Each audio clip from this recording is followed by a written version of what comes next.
Hey mga gaw, today's episode, nakikita nyo yan, yung sako na yan. Galing po tayo doon sa may rice mill. So humingi po ako ng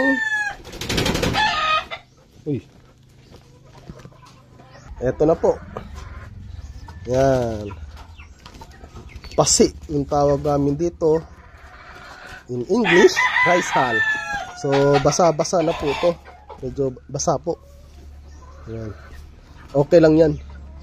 So ilalagay po natin doon pambedding sa ating broiler kasi nangangamoy na po.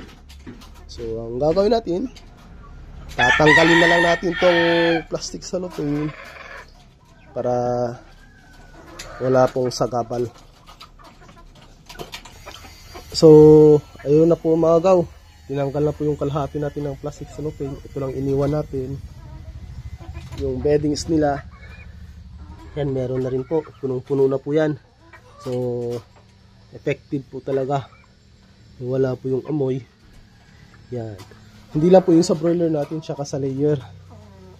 Yan, minsan na lang po ako nag-harvest ng dumi nila kasi iniipon ko po, tapos binibilad para gamitin ko pong fertilizer, organic fertilizer po. Yun lamang po, salamat.